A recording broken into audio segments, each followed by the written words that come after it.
皆さんこんにちは。インドブロガーのかよりーなです。綾瀬です。インド駐在インド事業立ち上げからシンガポールでの事業マネジメント、そして今日本に帰国したリンクトインジャパン所属の早瀬さんです。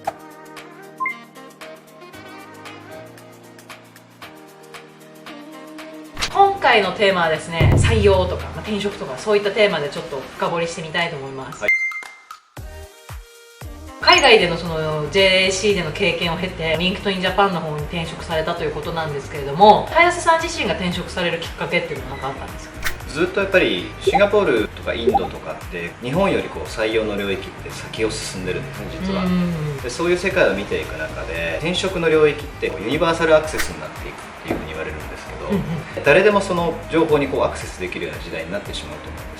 す。そうなった時にエージェントの介在価値ってもちろんあるんですけれども、そこを追求していくというよりかはプラットフォーム側についてその企業の採用力そのものを高める仕事をしていきたいなっていうのを思ったのがきっかけで、そんなことを思ってる時にたまたまリンクトイン経由でリンクトインから声がかかったっていうような活用してますね。日本でも例えばね、コロナっていうのもあったりとか、終身雇用制度が終わりになりそうというかね、特に若手の人とかは転職っていうのもだんだん一般的になってきてますし、それと同時に企業もですね、いい人材を採用していかないといけないとね、そういったところでどんどん競争になってきてますけれども、企業がどういう人材を採用していいかわからんと、面接何回したらいいんだろうとか、何見たらいいんだろうみたいな、早瀬さんから見てこのいい採用っていうのは何かっていうところですね。どういうふうに採用って見極めていけばいいかっていうの何かありますか？でもやっぱりきちんとその事業成長につながる人材を採用するっていうことがいい採用で、そのためにはどういう人が必要なのかっていうのがきちんと明言化されているっていうことがすごく大事かなというふうには思いますね。会社のフェーズによって必要な人っていうのはもちろん異なってくるので、ただ単にやっぱりスキルを補填したい場合スキルを重視して採用するっていうのは別にいいことだと思いますし、一方でやっぱりこれからコラボレーションをしてチームとして組織力を高めていかないといけないっていうフェーズなのであれば、きっちりやっぱり会社のカルチャーを確認をしてカルチャーにマッチする人を採用していかないといけないし、自社の状況を客観的に見た上でどういう人が必要なのかっていうのを見極められているっていうことが重要なことかなというふうに思いますね。なんかやっぱりその人材っていつも集まってくるわけじゃないじゃないですか。なんか全然人が集まんなくて、なんかでも人が欲しいから取んなきゃいけないかなとか、結構難しいと思うんです。マッチングの数とか、そういう時欲しい人を取るっていうことは絶対に追求しなきゃいけない。そうですね。私も実体験としてありますけれども、その採用は妥協しない方がいい。採用は妥協しない。あとよく面接とかで言われるのは再現性を持つとか、なんかそういうのってやっぱすごく難しい領域かなとも思うんですけど、なんか企業目線で採用を語るときにミスマッチの話だったりとかっていうのは必ず出てくるんですね。じゃあ全員のその面接官が OK って言った時だけ採用しましょうとか、いろんなルールを課している会社さんもあると思うんですけど、私としては一番大事なのはやっぱアライメント、同じ認識を持っているっていうことが大事だなというふうに思っていて、なんでかっていうとミスマッチが発覚した際にどうしても企業側が犠牲を被ったみたいなふうに考えがちなんですけど、候補者側も犠牲を被ってるわけなんですね、これって。候補者側からしても絶対にミスマッチは防ぎたいんですよ、長い目線で見たら。もちろん面接を受けてるフェーズだと内定が欲しいので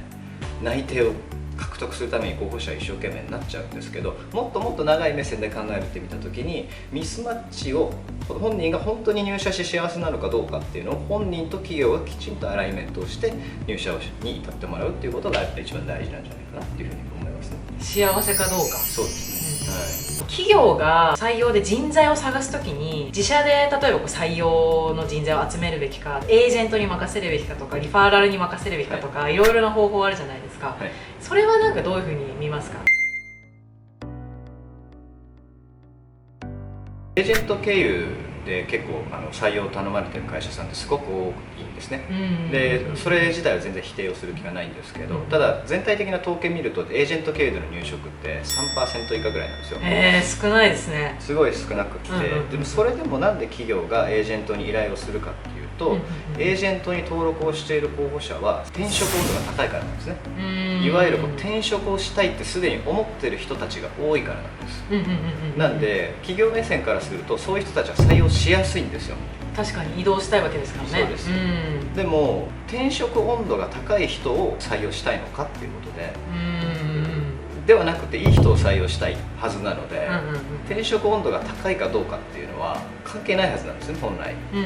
なのでそのエージェント経由での採用を否定するつもりはないんですけど、うんうんうん、そうでない転職温度が高まってない人たちに対しても同様にアプローチをしていかないと本当にいい人はやっぱ採用できないというふうには思いますね。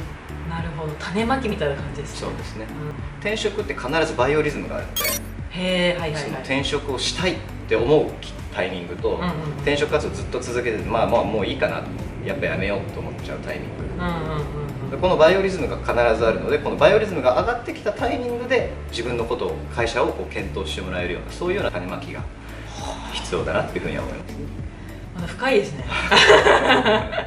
日頃からそういう候補者になりそうないい人たちに、まあ、常にこうアプローチをし続けるとか、はい、うんうんうん、出していかないと、いい採用にはつながらないんじゃないかなっていうふうに思います。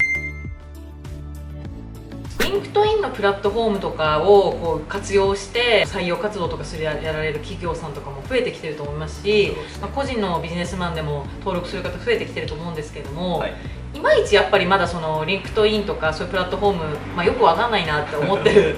方とかに向けて、はい、今後そういうプラットフォームがなんかその採用とかに関してどういう位置づけになってきそうかみたいな、そういうのはなんか林さんの見解はありますか？海外ではリンクトインっていうのはもうインフラになってるんですね、採用領域においては。なのでリンクトインがあることで、まあ、採用が円滑化しているっていうような、まあ、そのくらいこうインフラとして根付いてるんですけれども、日本もこれから同じようにその自分のキャリアのその主導権っていうのは自分で握らないといけない時代が来るので、そうなった時に自分をこうどうプロモーションしていくのかっていうのはやっぱり SNS 上でやっていくことがある、そういう意味ではビジネス SNS っていう立ち位置のリンクトインを活用いただくっていうのはいい選択肢の一つじゃないかなというふうには思いますね。なるほどなるほど、はい、一人一人が自分のそのキャリアをどうやっていくかも自分たちで考えなきゃいけないと、そういう時代だと思いますね。まあ、自由だけれどもまたなかなか大変な時代になってきますね。はい、林さんの方で採用業界とか、まあ、こういった業界で、まあ、こういうふうになっていくだろうなとか、こういうふうにしていきたいなみたいな、そういうのって何かあったりしますか？隠れてる名企業ってのはたくさんある。企業それぞれがこうやっぱりいいところっていうのはたくさんあって、また採用を通じてこう企業が成長するっていうこともあるので、やっぱり私はその全部の企業がきちんと採用力を意識するっていうようなムーブメントというか、動きを作っていきたいなというふうには思います。いいですね、はい、ぜひこの YouTube とか見ていただいた方も、はい、まあ、この転職とか採用っていうのはね、これまだまだこう言語化できてない部分、まだよくわかんないところいっぱいあると思うのでぜひこう林さんに聞いてみたいとか、まあ、そういうコメントとかもいただけるとすごく嬉しいです。はい、はい、今回ですね、まあ、こういった形で、まあ、インドのね、ビジネス立ち上げからシンガポールから、そして今のリンクトインの話とかも含めていろいろ林さんに登場いただいたんですけれども、どうでしたか YouTube 撮ってみて。そうですね、割とこう疲れる疲れる結構自分がこう思ってることを言語化するのって簡単じゃないですね。はいはいはい、普段普通の人は持ってない経験をたくさん持ってるので、はい、まあなかなか面白い話は聞いたと思うんですけれども、はい、またぜひねリクエストいただきましたらちょっとまた第2弾ということでいろいろ聞いてみたいなと思うのでぜひ皆さんもコメントいただけると嬉しいです。はい、はい、ということで今日の動画がいいなと思った方はぜひチャンネル登録をお願いします。